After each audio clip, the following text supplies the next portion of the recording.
Well, as always, guys, appreciate you guys taking the time to come talk about our team, man. Fired up. It was a good week. Thank you, Jesus, for another opportunity to be around these kids, man, and help them grow, be the best version of themselves. Been proud of the work our guys put in. Our goal is just to keep growing each and every day, and the message to our team this week is your best is enough, your best is required. And that's not just in the 3 hours of the game. That's in their prep. That's in Tuesday, Bloody Tuesday, Workday Wednesday. Today was Mentality Thursday, and I feel like our guys have done a good job, right?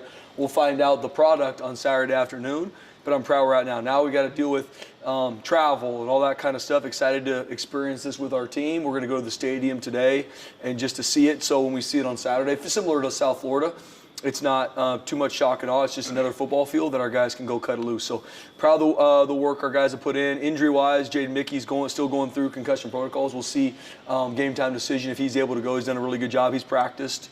Non-contact was gone through practice. Roger's been able to practice a little bit too, so excited kind of where he's heading. So got some guys working their way in and excited to go cut it loose. Do you go Hoosiers and like bring the tape measure out on the field or anything? I mean, we might. Honestly, no different, BJ, is the mentality of this is another game, another field. It's game number 5. Yes, we're playing a top 10 football team, so much history, awesome experience. But whatever time kickoff is, that ball is going to be put down. They're going to have 11 guys come out. We're going to have 11 guys come out, and we are going to go cut it loose. And we got to be relentless, and we got to keep swinging all game long. I know you're always going to be partial to the field back here, but you're a student of college football too. Where does this Notre Dame Stadium rank in terms of bucket list stadiums for you to coach in? Yeah, I'm excited. I mean, like I said, when we signed the contract to play him a year and a half ago, I was really excited for our team, our staff, our players, our Bronco Nation. I know they're going to be there in a major way, but at the end of the day, it's game number 5, and that's where, like I said, I don't even want our coaches to feel like they need to be. I want our coaches to be their best though. I need to be my best on Saturday afternoon. No different than I need to be my best a week from now. But it's going to be an awesome experience. We played in a lot of really cool stadiums. Obviously, I don't believe there's any stadium better than on the Blue. But this is an awesome environment in front of a great fan base. That's going to be a great college football game. I was on the call with Marcus Streaming earlier, and he says that they're not seeing a team that pressures the quarterback like you guys have this season. He was talking about CJ Carr. I know you think a lot of him, but freshman, he's only played 4 games. Mm-hmm. How big will it be putting pressure on the quarterback to win the turnover battle? It's huge. I mean that's a pinnacle part of our defense. Obviously, with this offense that we're going against, we have to stop the run. I mean, if we don't stop the run, you'll never earn the right to go rush the passer. I mean, so that's number 1, stop the run. And that's every week, but especially when you're playing the type of offensive line, running backs that we're seeing this week, that's paramount. And then, we're going to be on the attack. Coach Shenander, we know he'll bring it, and we know that that's a mentality of our defense. But you see, I look at CJ Carr as a freshman. Miami was pressures all over the place. They have a couple of the best front guys I've seen in a long time, and he would avoid. He'd get hit and get back up. Never seemed rattled in the game and still led them on a game-tying drive. Obviously, they lost the next series, but man, I'm very, very impressed with CJ Carr. I really believe he's a future first-round pick. The more and more I watch, I'm more and more impressed with him. How are you guys going to face the challenge, like you said, you have to stop the run to even put pressure on the QB? Yeah. You've got 2 great running backs, one from Heisman candidates. How are you going to balance knowing when to stop the run and blitz and actually make those plays on the quarterback? Yeah, at the end of the day, I think they've punted 5 times all year, something like that, right? So we've got to stop the run and earn the right to get in passing situations. And then, it doesn't always have to be blitz calls. Our guys got to play with really good fundamentals and techniques and be able to create pressure on the quarterback. That starts with the disguise on the back end, different coverages we're running and trying to throw CJ off. So it's a holistic effort, and they're going to make their plays. They got really good. CJ's going to make his throws. Jeremiah Love's going to get his runs. That's when you play these type of we can't give up explosives. We got to tackle them off, line up the next down, and keep playing. Not to get too specific or in the weeds on Jaden, but it sounds like you haven't ruled him out. So I guess is there, whatever the concussion protocol is, there's enough time left that he could still pass all that? Yeah, he's got to continue. And like I told you, I think in the media earlier this week, BJ, I was very open with him. I understand what this game is to you, being an alum of Notre Dame, the respect you have for that team and those players, those coaches. But we are always going to put the health of our players first. So I said, anything feels off, I need you to tell our trainers. And in how protocols work, if at any point in this something's off, he's out. And that's just because the timing is going to be right up to the game. So if any moment later today he feels like he's not playing. And so we're going to walk that path. With Devon Banks, I mean, how ready, if he gets his chance or whenever it comes, like how, I know he goes much aligned, criticized, whatever, hasn't played a whole lot since. How ready is he if he gets an opportunity? He's got to carry the flag. And that's my message with, we've had guys hurt this season. That guy's got to step up. You got to carry the flag. Where one brother falls, you got to carry the flag for our team. And there's no excuse. You had a couple guys, no excuse. We got to go play our best. And you recruit to have depth to when someone does not play well or get injured, it's next man up, man. And I've said this before too. Going into South Florida, we were perfectly healthy. Perfectly healthy. We just didn't play well enough, right? So just having all your guys healthy and ready to play doesn't equal success. We need guys to step up and play hard. And Devon Banks has had a good week. He's practiced a lot, especially with where Jaden Mickey's at, and we're going to continue to pour into him to play really, really hard and play well. Spencer, when you name Nate your offensive coordinator, it's not every day that your tight ends coach is your offensive coordinator. Yeah. But also that allowed your QB coach, Zach Hill, just to solely focus on the development of his quarterbacks. Mm-hmm. What's it like having Zach here, and maybe what are the benefits you've seen of that with Maddox playing as good as he's ever been? Yeah. And Max has played in every game this year and it seemed like he's ready for the moment. Yeah, I mean, when we had an opportunity, I think the world of Nate Potter, right? And we've talked about that before, from even GAing with him to who he is as a teacher, how much he loves these kids. I believe he's one of the top offensive minds in the country, and I think you can see how our offenses even continue to grow. And I think the world of him as a person, right? I want our players around great men that they can build them to be even better men, right? Looking at Zach Hill, when we knew we wanted to hire quarterbacks, because that was a no-brainer for me at the end of the season. It was Nate Potter as our OC. Looking for a quarterback coach, Zach Hill was a no-brainer for me too, right? I was here as an assistant when he was the offensive coordinator, and talking with guys that know him, they're like, I don't know if there's a better quarterback guy than Zach Hill. Not only just teaching schemes, growing the fundamentals, the techniques, and I wanted that for Maddox, right? I believe in Maddox. I think he's one of the better quarterbacks around, but I wanted him to continue to grow and develop, be stretched, and Zach's done a great job with him, great job with Cut, and seeing, Coach Potter, seeing Matt Miller, seeing Zach Hill in our pass game, all three work together, and excited for that to continue to grow. You've said you're a Jesus guy more than a church guy. Mm-hmm. Does that mean touchdown Jesus does a little more for you? How do you think Spencer Danielson's going to react when you see this? Good question.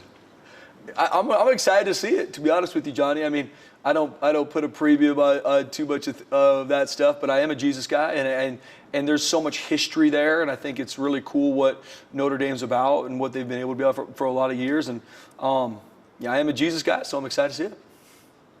Who's the Rudy Rudiger of your team? Oh, good question. Good question, BJ. I don't know. I know I was the Rudy Rudiger of Azusa Pacific. Was he offsides? What? Was Rudy offsides? No. Yeah, never. Yeah. What's this game opportunity, this trip mean for you? I mean, really for me, the reason I'm at Boise State was because of my time at Notre Dame and how my coaches impacted me and made me realize how much I love the game and how much I really want to give back to young guys and get into the game of football and coach. So, that's exciting for me to go back to a place that I'm here because of my time at Notre Dame. And really, I'm just fired up too because my wife is going, both my kids are going, so they get to experience where Dad spent 5 years, and the reason that we're all together is because of my time at Notre Dame. Why is Notre Dame always good? Really just the tradition obviously speaks for itself, but they got tough, hard-nosed players. Obviously it's a good academic school, but they love football, and you can just see the way that they play even this year, that everyone is playing at 1,000,000 miles an hour, and that's just really been the standard. They're no different than it's been here. That's why I think it's cool, because it's very like-minded programs. The coolest thing, when I came to Boise State, I called my dad. I was like, I feel like I'm back at Notre Dame.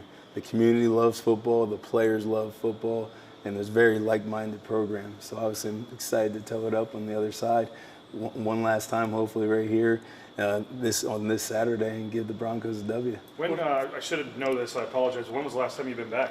So I went back a couple years ago. My wife has never been, and we went back, and I had some buddies that were on the staff and toured us around. So 3 years ago, but last time being in the stadium has been 11 years, 12 years. Okay. So you haven't coached again as Nope. an opposing? Okay. Nope. What have you been telling the team this week about, kind of what to expect from that atmosphere? Obviously, for a lot of these players, it's going to be the biggest crowd they've ever played in front of. It's at the end of the day, when you line up on the field, it's football. And we got to do a great job building a wall up front, stopping Jeremiah Love. And at the end of the day, it's going to be an awesome atmosphere. But when that ball is kicked off, you just got to do your job, run to the ball, get off blocks, and tackle, doing all the little things. How much have you noticed from the other side, like teams, I don't want to say lose before they even get in there, but they do worry too much about, oh, it's Notre Dame, the history. How much do you need to remember that whether you get the tape measure out or what, it's the same size field, you know? Oh, yeah, absolutely. I mean, hopefully our guys realize, man, this is the next opponent. We could be playing Rocky Mountain High School or Notre Dame or the New England Patriots. I mean, we got to have a bunch of guys doing their job and doing all the little things. Do you think like playing, Oregon and Penn State last year and some of those teams and hanging around in those games and just, does that make this any less like eye-opening or daunting or, it's just another game? Oh, yeah, it's another game. I mean, this place is built on that. These are the games our guys, this is the reason why they all came to Boise State, is to win the Mountain West Championship, go to college football games, and play teams like Notre Dame. What has Notre Dame's offense done in the last 2 weeks? I mean, over 1,000 yards and over 50 points in each of the games. Looks pretty good. Oh, yeah, I mean, they haven't even really started with their running back being able to feature him. I mean, they're 16th in the country in passing, and obviously they had a Heisman Trophy candidate at running back, and both their running backs are phenomenal players. So, I mean, we got our hands full. Whether that's we got to do a great job stopping the run, and we got to do a great job stopping their pass game, because even though CJ's a young player, I mean, he's going to be a first-round draft pick at the quarterback position when it's all said and done as well. You mentioned Jeremiah Love a few times, and I just feel like every time this week we've talked about Notre Dame, we've talked about Jeremiah Love. Just how good of a player is he? I mean, it's no different. You guys, if you guys talk to media people from the opposing team, you mentioned Boise State, they talk about Ashton Genty, and it's the exact same thing. I mean, I'm fired up now because I never actually got to go against Ashton in practice because we wanted to take care of Ashton. So now we get our crack at a person that has the same exact skill set as him, and he makes their team go. I mean, no different than Ashton. He break a tackle, he's gone. You know what I mean? If you don't fit things properly, he's gone. So it's an awesome challenge for our whole entire defensive group. I guess with Ash, you said similar. Just a little bit more. I guess how would you say similar players? I think they're just obviously Ash is a little bit stockier, probably 5'9", and Jeremiah is a 6 foot, 215 pounder. I think the thing that makes them special, and their running back coach said the other day, we all know that Ashton was a generational talent, and that's how they feel about Jeremiah Love, which he has shown that in his time. And really, it's been 3 years, and he has not fumbled one time in college football. So obviously, he's a special back. And you got another good one too, right? Oh, heck yeah. Number 24 is phenomenal, too. I mean, we watched him on their kick return unit take one to the house. And the offensive guys are like, oh, how's he? I go, well, that's their backup taking it to the house. So they got a two-headed monster for sure. Freeman was talking about the pressure that you guys could bring. He said, who knows what you'll do, but if you do what you've been doing, that'll be the most pressure they've seen all year. I mean, in limited numbers, our quarterback's actually been pretty good against pressure. I know you're not going to get into the game plan, but what do you see in terms of doing what you guys do? And is there do you think at all bringing some pressure, like you have in the past, could be a benefit for you? Or? We're going to cut it loose. We're going to have a lot of fun. We're going to do whatever it takes to win this game. Whether it's scrap, call, doesn't matter. If we got to pressure every single time, we'll pressure every single time. We're going to do whatever it takes to create negative plays. We got to do a great job stopping Jeremiah Love.